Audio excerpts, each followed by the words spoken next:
Ladies, gents, and NBs, you have just entered the Last Save Lounge, a weekly interview show all about the games that saved our progress and a little bit of us. I'm your host, Aaron Turbo Hoodie Amendola, and golly, I'm happy you're here. If you haven't subscribed, go ahead and click whatever doodly do you gotta do to click and support the show and help it grow into a giant, unwieldy podcast kaiju. As a reminder, new episodes every Tuesday wherever you get your podcasts, with clips and video episodes available on TikTok, Instagram, and YouTube.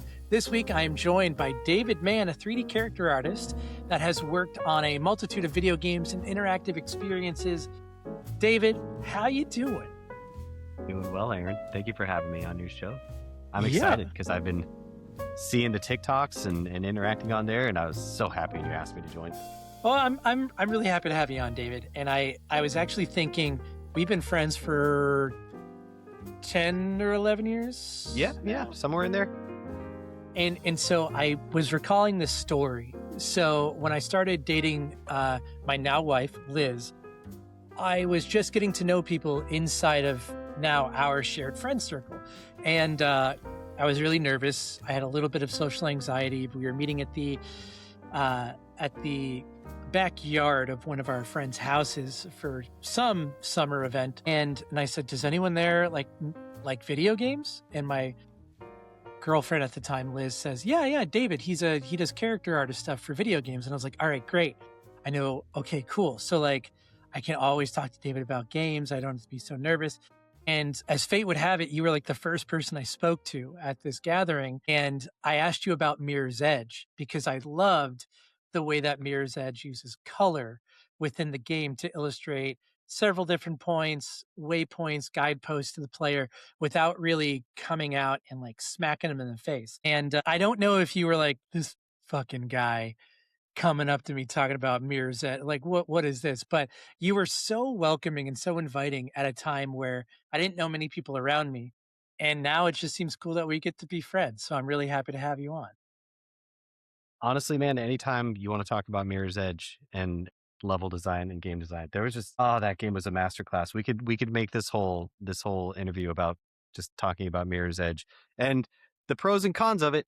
Like, you just had me thinking about it. Probably was kind of the precursor for like the yellow paint debacle. Totally.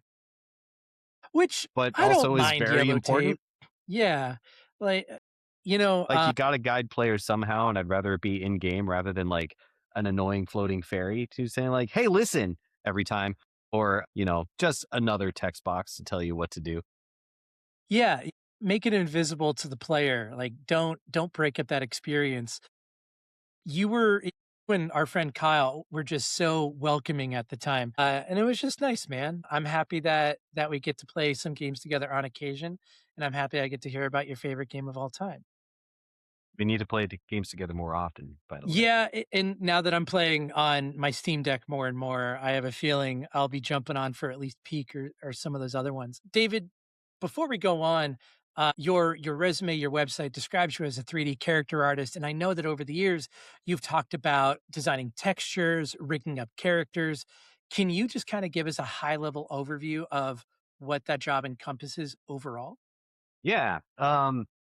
It's been a while since I've thought about that and talking about it. So my role now is a little different in that I am an outsource manager. So I basically oversee the work of outsourcing studios. Like, if you think of all of the amazing character art that comes into Fortnite or Overwatch, not that these are projects that I've been a part of, but similarly, a lot of that art, and the reason why they can bring in so much volume of art is because they have other studios outside of Epic or Blizzard making them for them. And so they have somebody like me who basically makes sure that that art pipeline works, that there is integration between outside studios and internal artists. And then, like, because my background is in 3D character art, which I'll get to in just a second, is really crucial for my role in being able to provide feedback and guidance and direction for the outsourced studios. So that said, as a 3D artist, which is what I have been up until like a year ago, my primary role was always as a 3D character artist. So that really involves, like, for any game or any project really, taking, usually more often than not, taking somebody else's concept, whether somebody on your team or when I'm doing like personal work, asking a concept artist like, "Hey, I really like your art. Can I make a 3D model of it?" And so you take that concept and you have to work out how the forms of this character work in 3D. Because sometimes the stuff in 2D like looks good on paper, but then once you Mhm. rotate it, like, oh, I realize that's this really weird amorphous blob for an arm. I have to understand anatomy and so forth to be able to execute that correctly in 3D. So yeah, I use a multitude of tools like ZBrush, Maya, more so Blender now because I don't like paying Autodesk lots of money. So yeah, ZBrush, Blender, Substance Painter to paint the textures and apply them to the character. And because you can't just have a gray blob running around unless that's your art style, then do that. That's cool. But that's not usually my art style. So yeah, applying those textures and just like making sure everything looks good. I don't know how much more detail I could go into or how much No, more man, time I that's should good. spend going into detail. No, man, you're good. So like all these different tools are things that I've heard artists talk about. I've seen them listed on resumes. I've seen them listed in game credits. I feel like I am aware of a lot of these tools, but you know, I spent 5 minutes in Unreal Engine 5 once and I was like, whoa, no, thank you. How many of those tools are things that you learn over experience with projects as opposed to your time at the Academy of Art? Yeah, yeah. So to your point, like uh I graduated from Academy of Art University in San Francisco in 2008. It's been so long, I've almost forgotten. So I came from a time where like a lot of 3D artists were going to school to get a degree in these things and like, learn their craft. I lucked out in that where I was going to school, I had a lot of Pixar and Weta artists teach me, the ins and outs. Like I got to play with what's his name? God, now I'm just totally brain farting. Gollum, thank you. I got to play with the Gollum ring. I was like the dude with the big eyes, the big eye guy. So yeah, like I, got to like play with that kind of stuff and like learn about Pixar films before they were like even in concept phase because their artists were teaching me like all these ins and outs of this stuff. And you could have warned them about Cars 2 so far ahead of time. It's I did my teacher and later friend was one of the storyboard artists for the first Cars movie, and he was telling us about it. And even then, he was just like, "I don't know, man. It's a movie about cars with eyeballs." So yeah, but the first one turned out all right. So yeah, like I went to school to learn these things. So for me, it was starting out with learning these tools in a classroom setting, applying them to personal projects and so forth. But then after that, like a lot of that stuff, like Unreal or Unity or like different game engines, you kind of pick up from just being on the job and doing that stuff. Once you have a familiarity with something like Maya, for instance, it's such a big sandbox, you know, 3D development tool in itself. There's a lot of functionality that carries over to something like Unreal or Unity, especially these days where lighting models are very similar or realistic and so forth. Um, BPR rendering is where you get the very realistic lighting and texture models.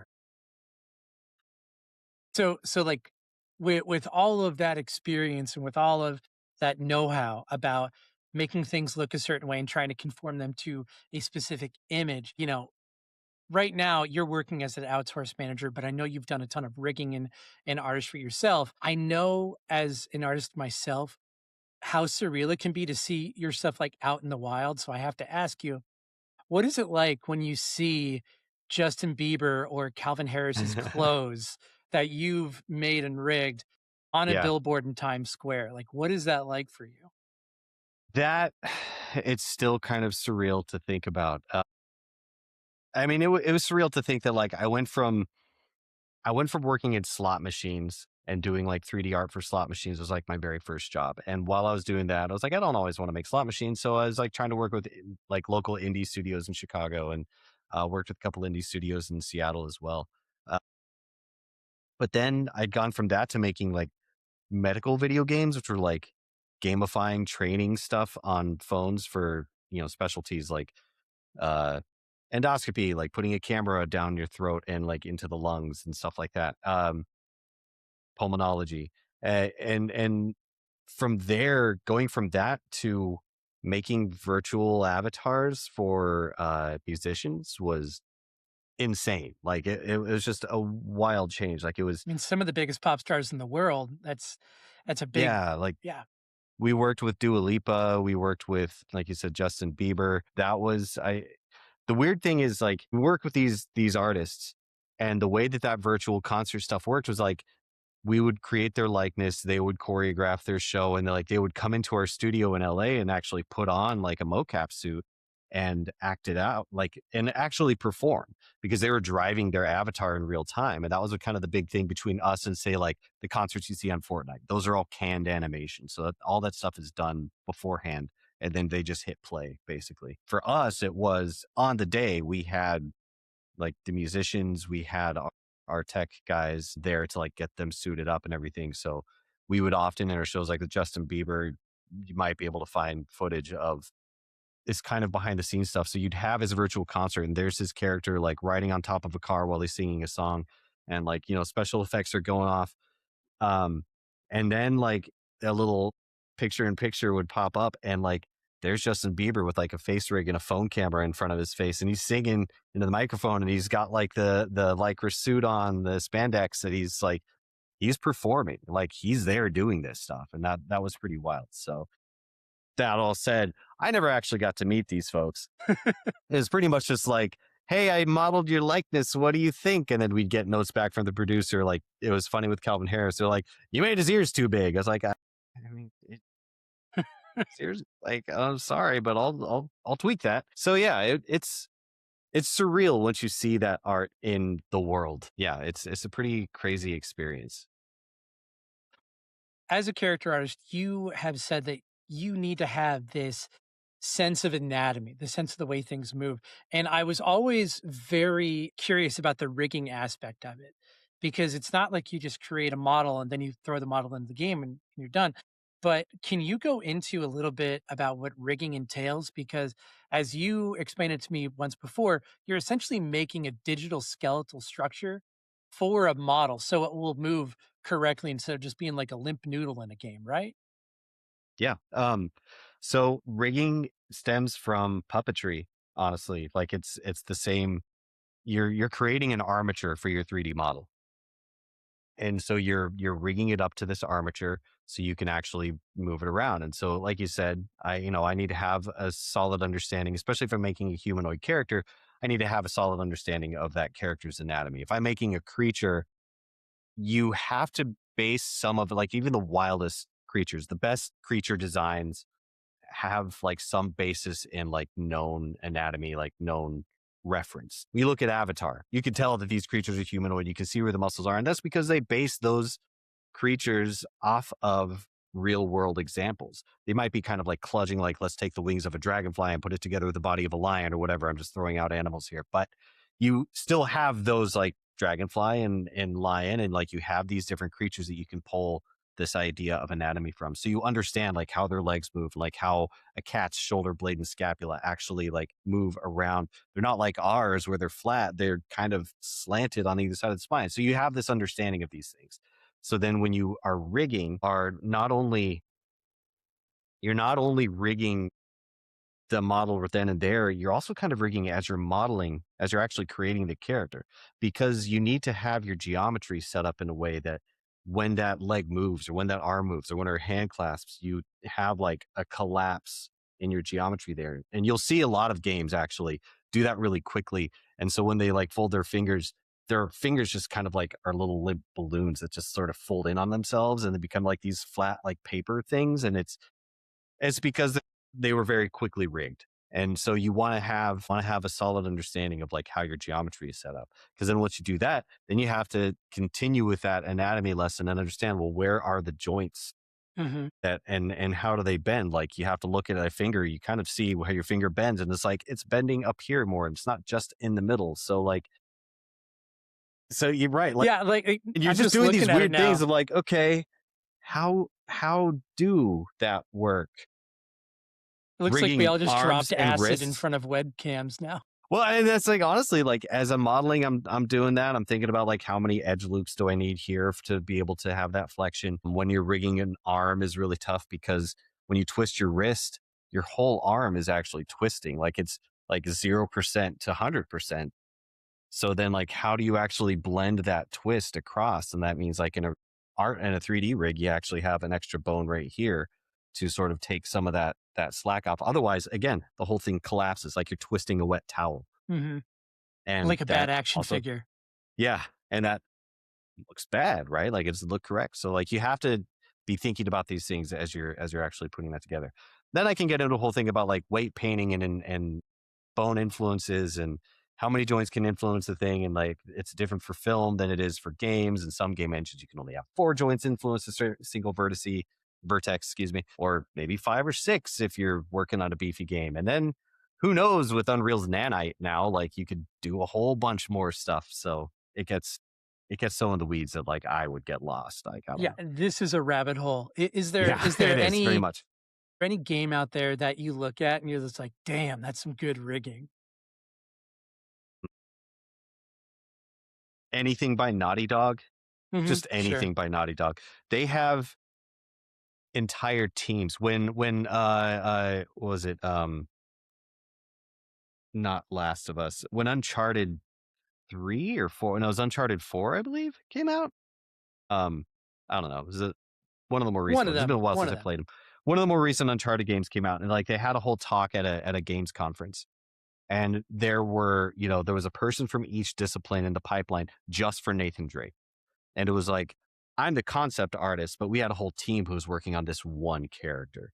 And then I'm the lead modeler, but we had a whole team that's working on just modeling because they have people who are working on the face. They have people who are working on the body. They have people who are working on the clothes. They had people who are working on the eyes, just the eyes. I believe it. Yeah. And the same thing like with texturing and like that went into the whole like tech art aspect of like shaders and things to render the eyes properly because eyes are a really tough thing to get in games. And so most people just like, let's just make a half sphere. And like we essentially have like Muppet eyes that are just like moving back and forth. But like, it's not how the eyes work. Well, Eye and isn't a we perfect can sphere. tell Yeah. humans are the best litmus test because we spend so much time around other humans that if something doesn't look right, we're gonna know immediately. Well, there's an instinctual thing to that too, right? There's a whole idea that instinctively we latch on to aspects of that uncanny valley because it's a part of our fight or flight response. Is that real? Is that a real thing? It's not real. I need to be concerned about it. Like that's what's going on in your mind that whole time you're looking at, say, Final Fantasy: The Spirits Within. Great movie, creepy characters because they were still learning, right? Like that was such early days. Like I'm trying to think of another like more recent example. Remember that 3D movie Hoodwinked? That was like with Red Wow. Riding Hood and stuff? Wow. I haven't thought Super about creepy, hoodwinked forever. right? I don't know why that was the first example that popped in my head, but my brain's all over the place today. So, but again, like you just notice these things that are super creepy. Actually, I watched Megamind with my daughter recently, and like that was a really well animated film, but there were just certain aspects. It's like, that felt off. And you compare that to like a Pixar movie where they'll either just avoid those things, like you see in Toy Story, how often they avoid it. And one of the reasons they made Toy Story first is because Wasn't can't really do humans. humans well. So let's Yeah. avoid doing the humans. Whereas other movies are like, no, we're going to do it. And like, it looks not great. Yeah, even the stuff with Max in Toy Story, I'm like, I know you're supposed to be a demented bully kid, but you do look somewhat off. That's so funny. I always think about there's one moment in Last of Us Part 2 where Ellie is taking off her shirt and like you see the full animation of her like putting one arm in, the other arm taking the shirt over the head, and it never breaks. And as a player, I was just like, I haven't seen this before. And that moment probably took them like 6 months. And it's them flexing their muscles a little bit and being like, look what we can do. Wild to think about the teams behind that, probably in the dozens. And my mind's just now going into like, okay, well, normally when you model a character, you delete everything underneath the clothes because you're never going to see it. So why bother actually putting that into the engine and rendering? Like that's there could be some cost savings. But then once you're doing something like that where you're taking a shirt off, well, now I have to have the full model and I have to have the full anatomically correct model rigged properly so it doesn't, her chest doesn't collapse in on itself when she bends over or something. Or her shoulders, especially, are another one that are like really hard to get that motion there. It's a very complex set of bones and muscles there to actually move all around. So you see a lot of characters lift up their shoulders and like everything just collapses in Hmm. right around the scapula. So collarbone. Um, yeah, like something like that. My mind is now going to like, okay, well, did they use colliders? Did they just have like a physics, or did they just like fully rig? And knowing people at Naughty Dog, they probably rigged the shirt and had its own skeletal rig for just like the layers of the shirt to like maintain volume and for her to like be able to pull that off. Like, yeah, I would love to see that How and easy like is how it they for you made to that. like play something and not ask those questions? Or are you It just is constantly constantly, yeah, man. Like there are so many games that just I lose interest in, not because the game isn't enjoyable, but because I spend so much time just studying it that I just get tired of the game, right? Like my mind has like only so much capacity for enjoying a game. And then I end up not even realizing that I spent the majority of that capacity just studying the environment art. I haven't finished Cyberpunk because I was just running around studying characters. Like people are walking down the street, I'm like walking up to them. And like, yeah, it's just, you can't, like for me at least, I just can't shut that part of my brain off entirely. yeah, once you know how the sausage is made, like Yeah. I did musical theater and regular theater for the longest time. And whenever I would go see a show, I'd be like, I wonder what that quick change was like. I wonder how they developed this accent. And I just needed to get out cold turkey before I could really truly enjoy it. Well, David, I'm gonna go to our mid show and I'm gonna ask people for $1. And when we come back, I'm gonna ask you about your favorite game of all time. So get ready, y'all, because the Last Save Lounge is supported by Patreon at patreon.com/hoodieweather. By supporting Hoodie Weather, patrons get a bonus segment each week, a bundle of Hoodie Weather games, and ad-free episodes in your feeds. If times are tough, I think you are too. You can still support the Last Save Lounge by subscribing to the show right now. By having more subscribers, we can attract more guests and listeners and help the show grow. Also, be sure to rate and review us on your podcast app of choice. Tell your friends, tell your rivals. We're not picky. But this day, I actually told one of my friends to be on the show. That's why we have David Mann, 3D character artist in Man About Town. David, the big question of the show is, what is your favorite game of all time? So, what is your favorite game of all time? This was a really tough one when you asked me that. As you know, we had You had a a few. bit of a conversation. Yeah, I had several, like right up to like, 10 minutes before we were actually starting to record. I was like, I don't know. So I landed on Psychonauts. Double Fine's Psychonauts is probably on a whole, if not my favoriteest game of all time, it is one of the most formative experiences for me. Yeah, that game, there's so much to it. So I don't know how much you want me to rant about it Well, because I well, could I could just go on. for folks that are unaware, Double Fine, who has made some of the most interesting games in the games industry to date. This game had a little bit of a resurgence semi recently. Psychonauts 2 came out on Fig about 5 or 6 years ago. It was well funded. If you're interested in Double Fine, there's a fantastic Double Fine documentary available for free on YouTube. It's got full subtitles and everything. It's Very good. fantastic. I have started Psychonauts about 3 times in my life, and I love what's going on with the character design, with the world design, but can you give us a little overview of what the game's about?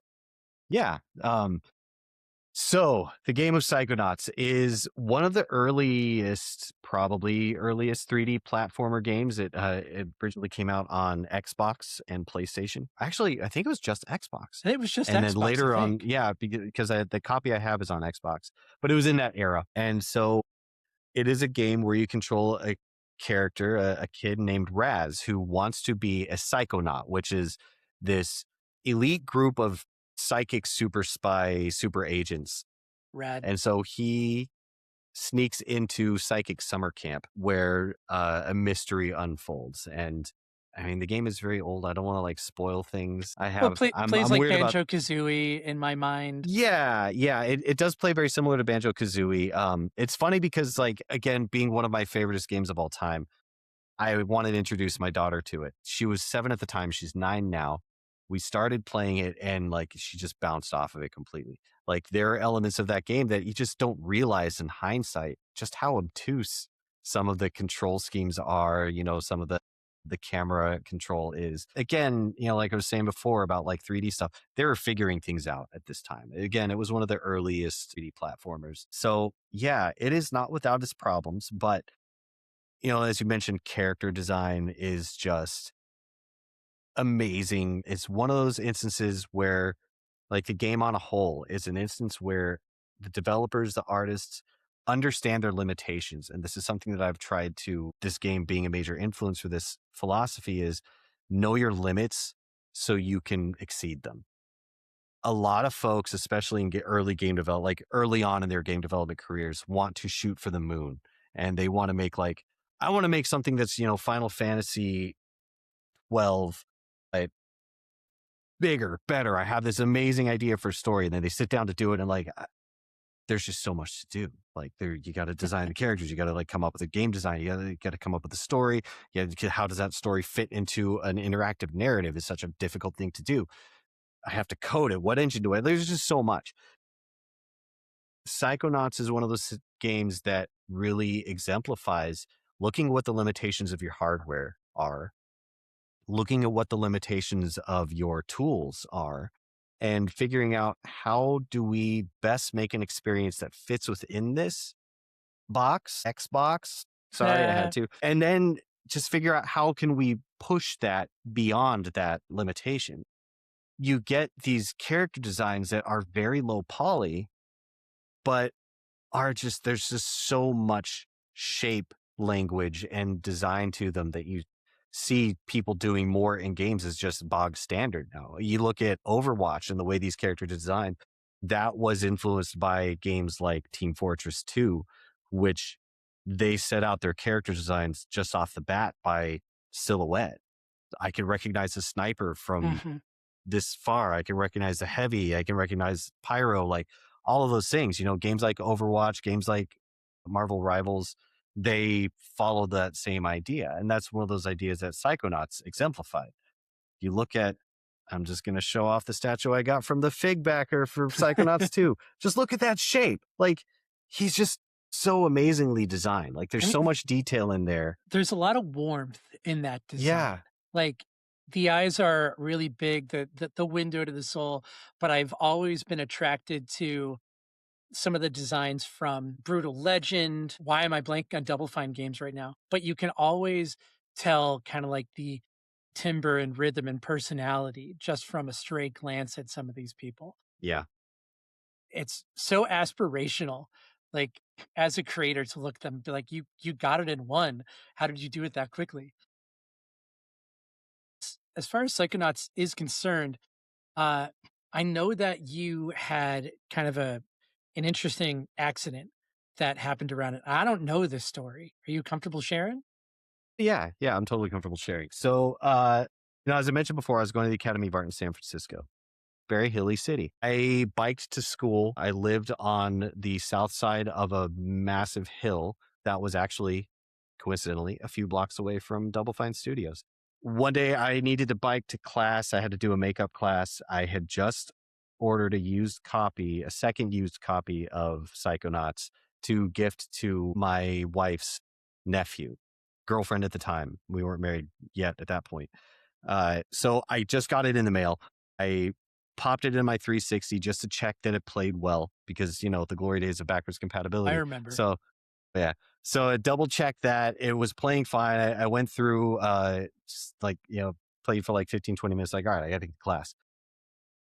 Get geared up, get my bike shoes on, everything. Like I ride up the hill. And the next thing I remember is setting birds on fire with my mind and like having psychokinetic powers. And it was just like, I remember because that was the thing once you unlock in Psychonauts, you unlock pyrokinesis as one of your mind powers, one of your psionic abilities.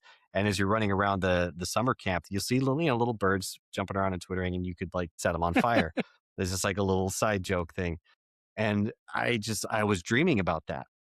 And when I woke up from that dream, obviously I wasn't on my bike anymore, but I was on a gurney being rolled into what the nurse told me was my fourth MRI for the night.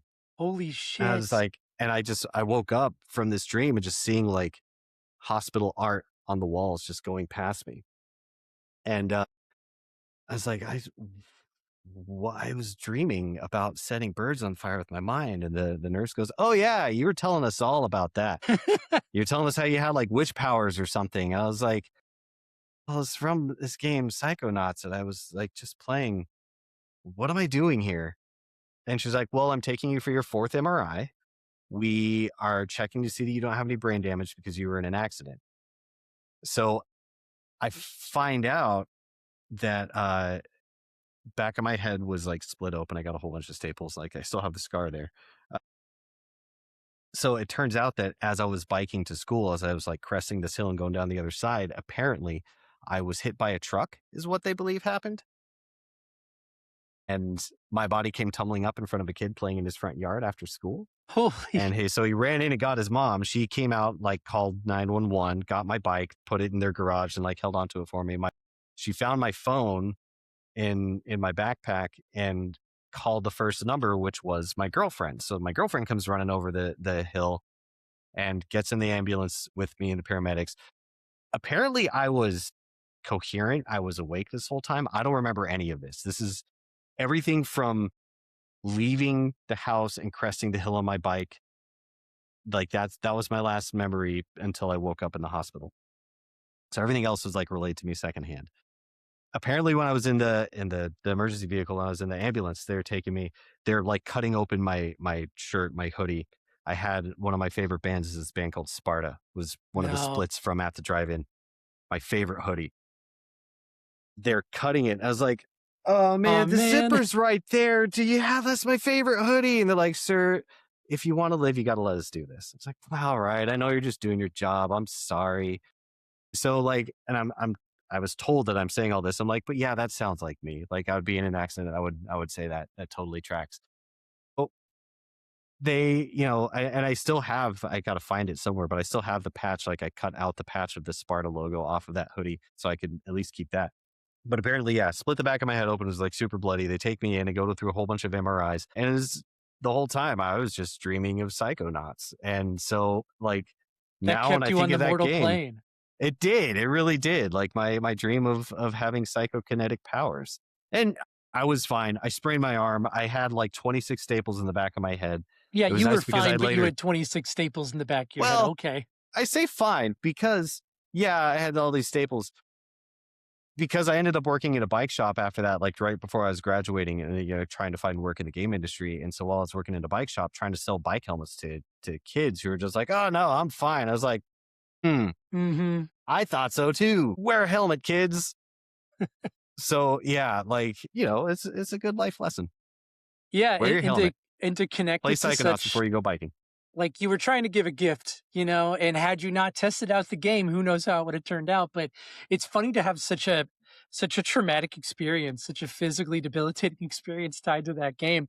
If it were me, I'd be like, I can never play this game again. But you really leaned into it. Dude, I mean, like I can't. There's nothing that can get me to hate this game. There's nothing that So, can get me to turn away from it. but so like, what is it about that game then? Because I know it resonates with a lot of people, and I Yeah. know it's a game that I should play. There's just so much to play, and right place, right time. But what is it about the game? Is it the gameplay? Is it the story, the message? I think it's all of that. It's the gameplay, the story, the storytelling. Like honestly, the method with which they were actually telling this story was just, especially for the time, just so unique. Like who else would have thought of game? I can't think anybody off the top of my head. Somebody probably has thought of a game where you're going into the minds of other people and using that idea of different human psyches and different human experiences to define what your game's level and what like your core mechanic for that level are. One of the minds you go into in that first game is like, because they're training all these kids in camp and like trying to weed out like the kids who are like kind of okay at their psychokinetic powers and the ones that are like have potential to be, super spies or super agents, I guess.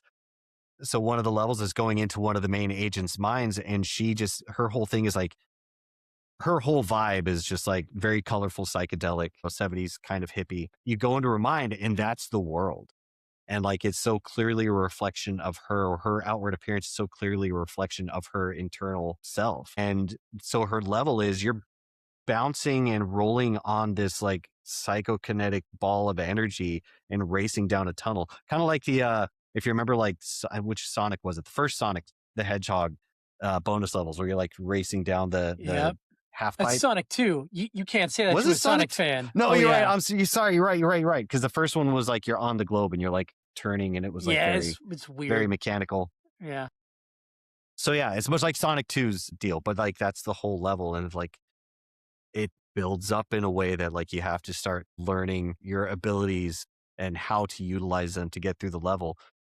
Again, not as streamlined of a learning curve as most modern games. There's some like very obtuse elements that you're like, oh, I died, try again. I died, try again. But overall, it was just a lot of fun. And I think the humor and the storytelling of the game pushes you through you know, those issues of obtuse level design or camera controls, etc., hmm to just get past them. I mean, there's so many games from my youth that if I went back to play them now, I'd be like, thank goodness there's humor. Thank goodness I like the characters, because there wasn't any such thing as quality of life before, 2015. But it also kind of brings me back to my point of like knowing your limitations and so you can exceed them. They clearly understood that like we're not going to solve this level, or like hmm we're not going to solve camera controls in the first time that we've made a 3D game, because you also have to remember that like a lot of the folks from Double Fine were folks from like, Tim Schafer and these folks that were like working on LucasArts games. They didn't really do much 3D stuff. Like I think this was Tim Schafer's first real 3D game, if I remember correctly. And so they're not going to solve all these problems that they're only just discovering are even problems. Like who would have thought that, oh, cameras are going to be a pain in the ass hmm in a platformer game, when everybody, you look at like Conkers, you look at Banjo Kazooie, you look at Mario 64, and like they are all, solving issues one way or another, but all still inherent problems. So I feel like Double Fine like leaned into that issue and said like, well, we have to excel in other areas in order to get past those problems. And that, like I said, is for me a very important design philosophy of just understanding those limitations so you can figure out how to get around them.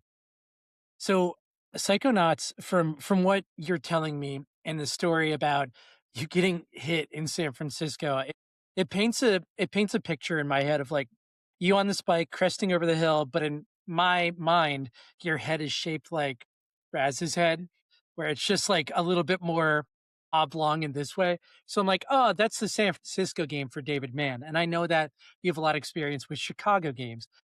Since you've sadly moved to Kansas City, is there a game that So makes you think of Kansas City at all? I don't know. I can't think of anything that makes me think of Kansas City specifically. The funny thing is, after moving, so I'm in Kansas City, Missouri, but a lot of folks, when I tell them I'm in Kansas City, like they think Kansas, right? Because it's Kansas City. The funny thing is, like now that I work as an outsource manager, I'm actually working on Wizard of Oz slot games for Zynga. So it's kind of this weird thing. So like, I guess Wizard of Oz would be that sort of game, but otherwise, like that's for me, that's a very loose connection because you know Kansas hardly plays a role in Wizard of Oz, but Yeah, the, it's the only there. thing Kansas does in Wizard of Oz is leave the story. Yeah. And it's not even Kansas City. So like it's such a weird thing. It is kind of funny to go around the city and just see like so many like Wizard of Oz murals and art pieces and stuff. When you think it was written in Chicago, Was it? Oh, actually. yeah, that's right, because we have Yeah. Oz There's a Park here in Lincoln yep, Park. exactly. Yep. Yeah, nice. I want to circle back to something real quick because you said that your daughter kind of bounced off Psychonauts. And some of the other dads, some of the other parents that we've had on the show, they talk about either they had the best experience or the worst experience opening up this hobby to their kids. And it's really run the gamut. But for a young kid to learn two joysticks, one just for a camera, one for moving around, it's so much. As a gaming dad, how do you navigate that journey of trying to introduce your little girl to one of your favorite things? It's tough. Like on one hand, it's great because she does have an open mind and like she will approach it and she's really excited to share something that her dad is so excited about. And And so that she's makes cool it as hell. Like, I'm not gonna she say is her cool name, as but, like, hell. she's very cool. She's a cool kid. I'm a little jealous of her sometimes. I was never that cool. Then you're doing it right. I guess so. But yeah, I totally get why she would bounce off of Psychonauts. Again, it was an older game, it's kind of obtuse. She really likes to just explore. Her favorite games, I think, are like Minecraft and Dreamlight Valley. And she doesn't do any of like the core mechanics of either of those games. She just likes to run around. And I've been introducing her to some friend slot games. So like recently we were playing the sledding game and she loved playing that.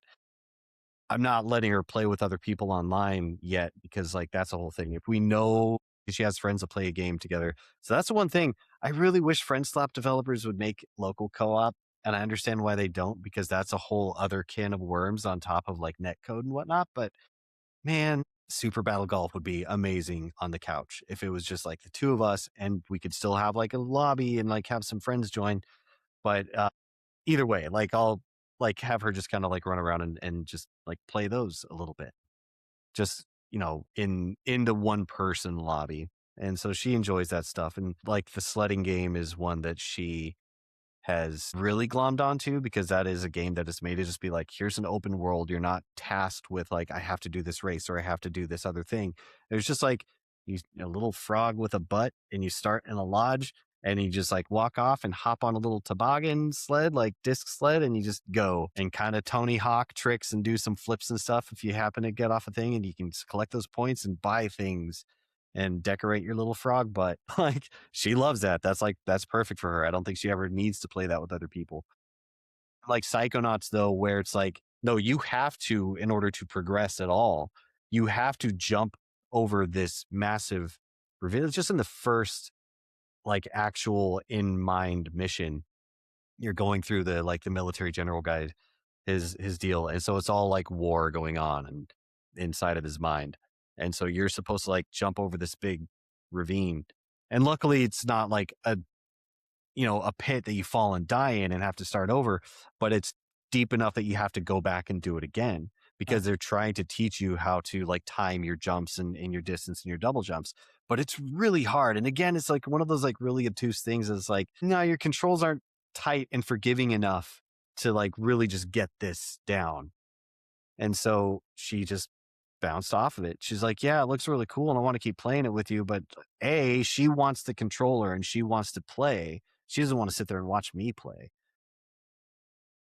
So yeah, it's difficult trying to figure out like what games we can both enjoy. Cause I'm not really a Minecraft person. She plays on her Switch. So then that creates a whole issue because I would play it on my PC. And I wouldn't mind playing it with her. But again, getting Switch and PC to play together without like spending monthly fees on I just servers or want whatever is every like, game to talk to each other on yeah, different platforms, and we're kinda getting there. Like, yeah, we can do it with Fortnite, and you can do it with Minecraft to an extent, but you know that I love to play with Liz and her sister Sarah a few nights a week, and sometimes we just don't do it because it's like, well, I'd rather play on Switch, and my Switch can't talk to your PlayStation and vice versa. I just want it to get simplified. God damn it. Well, we're getting into around the end of the show. David, before we leave, if you had to make a pitch to people to play Psychonauts, God, I don't know we what I would can say. just say, I Man, survived a bike accident. I have 26 stitches, which means you have to play it now. I have the scars that prove that this game is absolutely amazing. No, it's if I had to pitch the game, what would I say? Psychonauts is a if you can look past the kind of older jank of older platform games, there is an absolutely amazing, engaging, whimsical, hilarious story to experience with just really neat character designs, really interesting designs. Like there's some characters that are just like so far out there in the designs that it just works because it's just that whole world is just so far weird out there. There's a whole level where you're just like a kaiju, like Raz is a kaiju over a fish tropolis of just a city of little fish people that are wearing like fedoras and suits and stuff. It's just hilarious, man. Like the game is just amazing. And you get to go around and like smash fish buildings, and like it'll cut every once in a while to a fish person like, oh, it's Razilla, and like it's just it's like the dumbest, most fun thing, and just again, really engaging story. It's a really fun like mystery that's unfolding as you're playing. And yeah, man, like there's just something about honestly all of Double Fine's games. There's just a certain There's like whimsy. quirkiness and whimsy to them. Yeah, that is just man, I just can't get enough of it. You mentioned Brutal Legend. I'm like, oh man, why didn't I pick Brutal Legend as my favorite game? Dude, when Brutal Like there's Legend just so came much, out, so many of these games. I think I beat it in like 4 hours and I was like, what the hell? And it wasn't until years later that I went back and played it where I was like, I was a dumb, freshly minted college graduate. I didn't really know what I had. I was just trying to get all the achievements and finish it. Those games and Double Fine games really do feel like David Mann games because there's a certain level of acumen, but there's also a certain level of warmth and heart that even if it doesn't look like sunshine and rainbows, there's a lot of beauty in some of the different things that they're trying to bring forward. So it makes total sense that you pick this one, in my opinion. And to be honest, Tim Schafer, like, as we were talking before and I was debating what would my favorite game be. And like a large part of that is because one of the games that I really, once I was just like of age to just play games, you'd mentioned before your mom teaching you swimming in Mario being one of your first memories. My granddad taught me how to play games on Intellivision. I remember playing like Tank Battle and baseball and hockey and stuff on there. And those are my first game experiences. 1942, when it's just all Wow. blocky, chunky pixels, was an amazing game. But from there, like getting a family PC and like playing The Secret of Monkey Island and Revenge of and like all of those games were just awesome. But like Tim Schafer just was such a huge influence. His style of storytelling and Ron Gilbert to an extent as well. But like I'd always glommed onto the games that Tim Schafer made at LucasArts. So it was Monkey Island, Full Throttle, um, Full Throttle was so good. such a good game. So like going from those to then like, oh, they made a 3D game. There's like, he's got his own studio now. It's like Double Fine and like Psychonauts. And then I'm not sure if you can see, I've got Grim Fandango on my shelf up here and like little Grim Fandango. Like I just love all of Tim Schafer's games so much. And like, he's just such a massive influence. And just like you said, the whimsy, the storytelling is just always great. And Love it. now Double Fine is trying to unionize, and it looks like they're being Amazing. I'm voluntarily so happy about recognized. this. Yeah. If anyone's going to do it, I'm happy it's them. Some of those efforts haven't totally worked out for other studios in the past, but Tim feels like he gets it. He feels like he understands the climate and is on the side of labor. So I'm really, really happy that we have him as a vanguard of sorts. Very much so. Yeah. Well, David, I want to direct people somewhere to see your art. I mean, I don't know if that should be the website or the art station, or it could be nothing at all because we could just direct them to games. But is there anywhere you'd want to tell people to go? If you would like to look at my stuff, you could go to artstation.com/dman3d. Uh, otherwise, davidman3d.com will send you to my website, which is a collection of all the same pieces as my ArtStation. But you could follow me on ArtStation, where you can't really follow me on my own website. I'm Which gonna just I'm keep gonna going tell back. people to go to the website because you got a really bitchin' model of Invincible on there. Thank you. He's on If you ArtStation as well. I also have cool, I will say for myself, a cool model of Batgirl that I did, like a rockabilly Batgirl. Yeah, I remember that. It's Yeah. always fun when I get to see like this little stuff that you're working on from time to time. Well, dude, this is really fun. I never had a clue about that story from San Francisco, and now I'm just happy you're alive. Me So too. congrats on making it. It Thank all you. came to this point. This is the reason you made it. But in all seriousness, David, thank you so much for volunteering an hour of your time. I know this is the middle of your workday. I just really appreciate it.